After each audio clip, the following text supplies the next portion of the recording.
going back on VP Sara's statement, on the part of the President, meron ba siyang regrets also na nakipag-team up siya with the VP?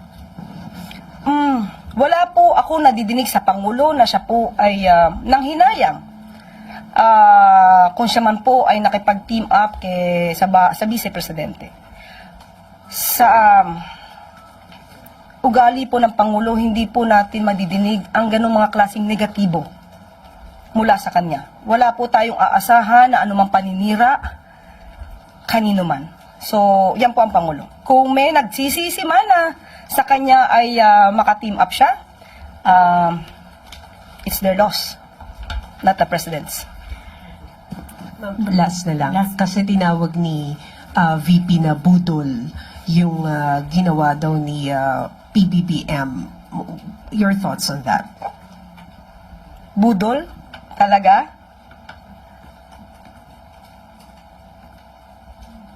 Hindi ko alam kung sino ba ang budol. Hindi natin alam kung sino ba ang nambubudol.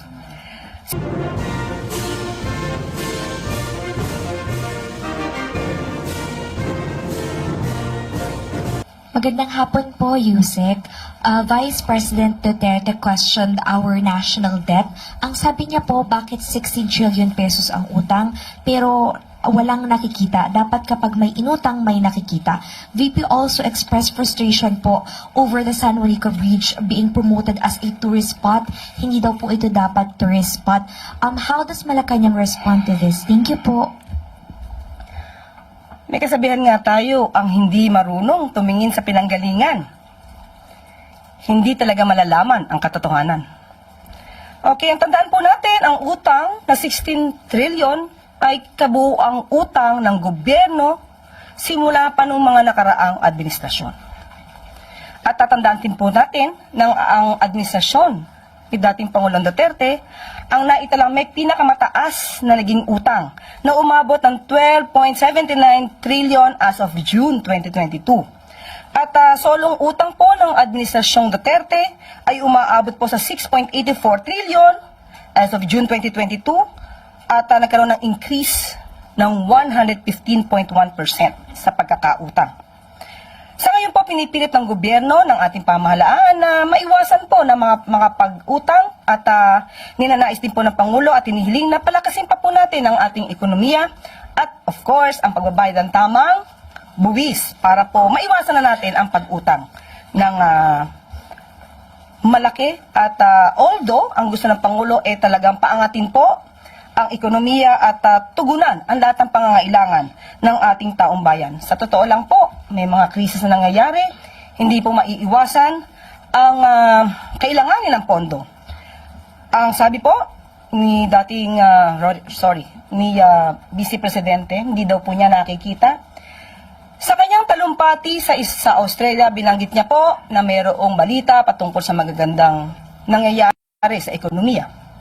Pero sabi niya, yun ay sa papel lang. It means, inamin niya na mayroong papel, may resibo, may patunay na maganda at gumaganda ang ekonomiya. Hindi ito chismis. Hindi ito paninira lamang dahil may papel siyang inamin.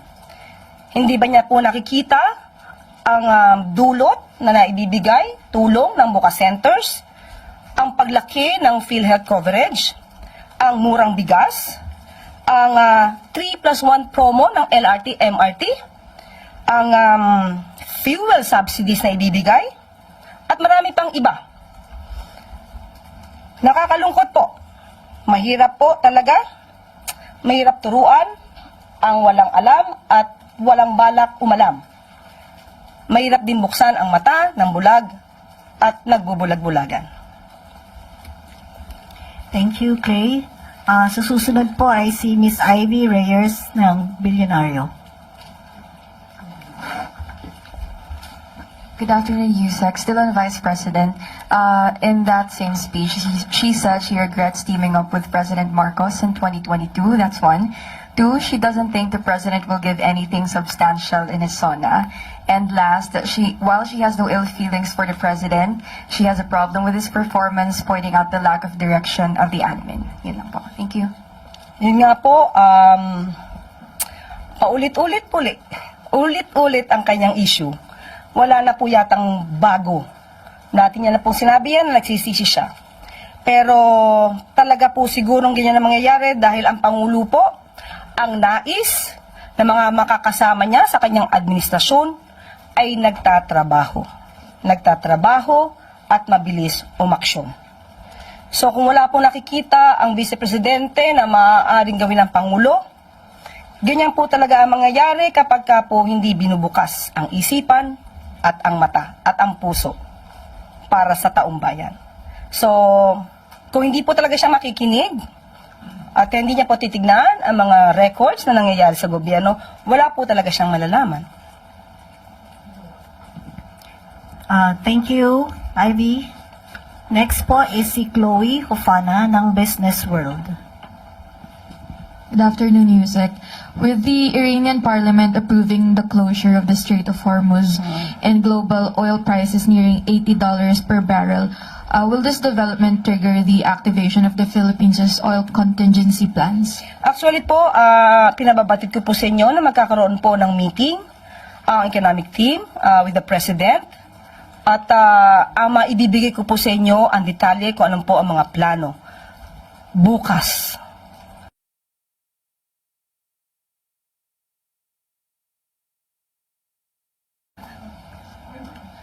Bukas. Anong oras bukas, Yusek? Maaari ngayon, maaaring bukas, pero bukas ko po maibibigay sa inyo ang detalye. Pero nagpapatawag na po ang Pangulo ng meeting po. Follow-up question na lang, Yusek. How prepared is the Philippines for a potential energy crisis stemming from this situation? And when can we expect the release of official guidelines or response measures? Bukas po, maibibigay ko po sa inyo detalye, pero as of the moment, ang maibibigay po ng gobyerno ay ang fuel subsidy para sa ating mga tsuper, sa mga drivers po, para po maibsa naman ang kanilang alalahanin. At para na rin po ito sa mga commuters. Meron pong nakalaan na 2.3 billion, kung di po ako nagkakamali, 2 billion para po dito sa fuel subsidy na ibibigay para sa ating mga driver po. Kailan i-roll out tong subsidy, Yusek? Bukas po malalaman natin po lahat itong plano po. Thank you, Chloe. Ang susunod po ay si Mr. Sam Medinilla ng Business World. Mrs. Mirror, sorry. Good afternoon, ma'am. Regarding lang po dun sa kanina, balik lang po ko yun sa debt po, yung 16 trillion.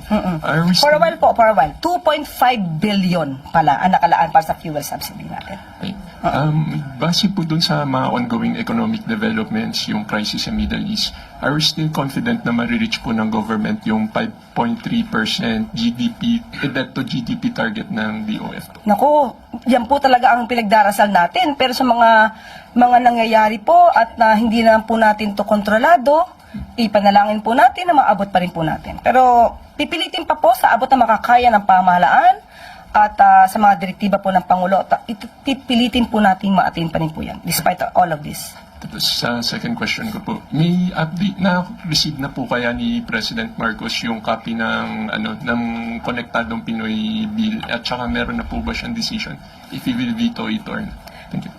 Katanong ko lamang po kanina kung may natanggap na po ba siyang endol bill para sa Konektadong Pinoy.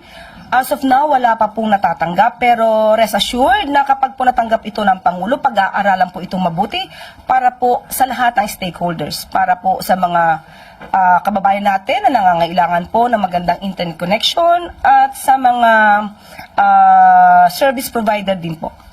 Follow-up lang po. Bali may plan po kaya si President na makipag-meeting sa stakeholders na may mga concerns regarding dun sa bill? Sa ngayon, wala pa pong ipinararating sa atin dahil hindi pa naman po niya nababasa kung ano yung Konektadong Pinoy Bill, ang detalye po nito. At malamang po, pwede nating sabing oo dahil po ito rin para naman sa lahat. Thank you, Sam. Next will be Ann Soberano, Bobo Radyo.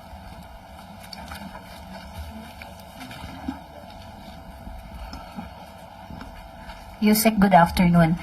Yusek, nagpahayag po ng pagka-alarma ang ilang world leaders kasunod ng naging aksyon ng US na pagbomba po sa tatlong nuclear sites ng Iran.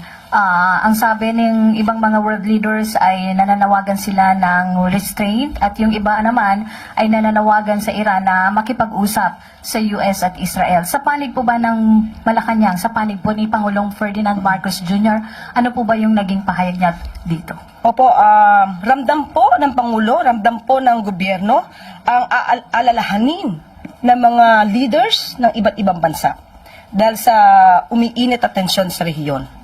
Ang panawagan din po ng Pangulo ay magkaroon po ng mapayapang pag-uusap at diplomasya para po maibsan ang lumalalang hindi pagkakasundo.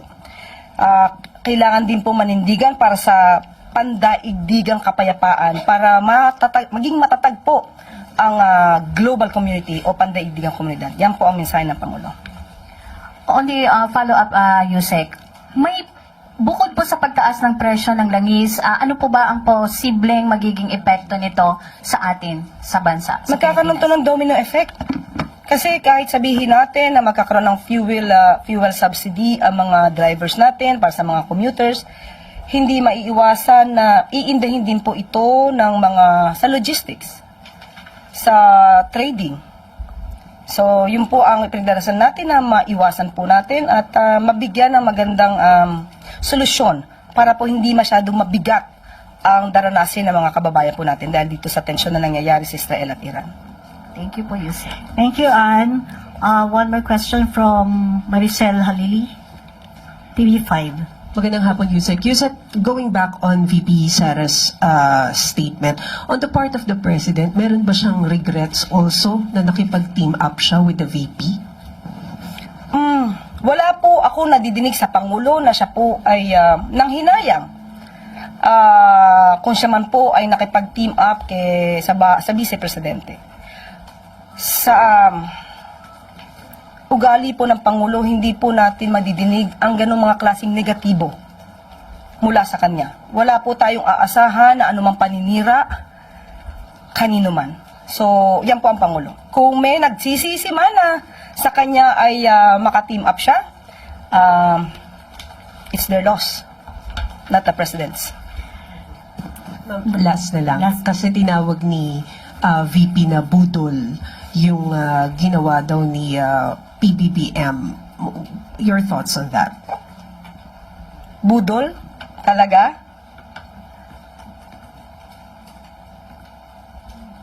Hindi ko alam kung sino ba ang nambudol. Hindi natin alam kung sino ba ang nambubudol.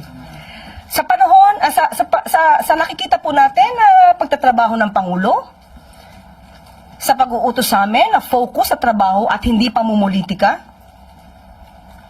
sino ba talaga ang nambubudol? Last question po from Mr. Ivan Birina, GMA 7. Ma'am, still on the tension in the situation in the Middle East, may mga pangamba po ang marami, lalo kalat sa social media, ito na raw ang World War III, etc. Maraming mga ganyang impormasyon umiikot. What does the President want to tell the Filipino people about what to brace for and the actual situation? Ano ho bang kailangan natin pag-ingatan dito at anong kailangan isipin ng mga tao sa gitna po ng nangyayaring ito? Una-una, ang gustong iparating ng Pangulo, handa po tayo sa anumang mangyayari at lahat po ng pangangailangan ng taong bayan ay tutugunan po ng pamahalaan. At wag po sila mag-alala dahil ang gobyerno po ngayon ay nagtatrabaho para sa ating lahat. Wala na pong katanungan, Yusek. Bago pala po tayo magtapos, hindi ko po nasagot yata yung tungkol sa San Juanico Bridge. Okay. Dalawa kasi napagsabay. Okay. Sabi nga natin, nakakaalarma ang kakulangan sa kaalaman. Nagiging sanhi ito ng kasinungalingan. Tandaan mo natin, ang San Juanico Bridge, ito po ay simbolo ng kagandahan at engineering capabilities nung panahon, nung 1973. Siguro karamihan sa inyo, karamihan sa atin, hindi pa pinapanganak. Pero hanggang ngayon, nakatatag pa rin, nandiyan pa rin, ang San Juanico Bridge ay kailangan lamang ang rehabilitation. At tandaan po natin, hindi po sa sukat o haba o iksi o haba ng tulay, masasabi mo na ang isang tulay ay dapat gawing tourist spot. Tandaan natin, ang San Juanico Bridge ay mayroong 2.16 kilometers na haba. Ang Golden Gate ay mayroong 2.7 kilometers. Pero ang Golden Gate sa San Francisco ay tourist spot.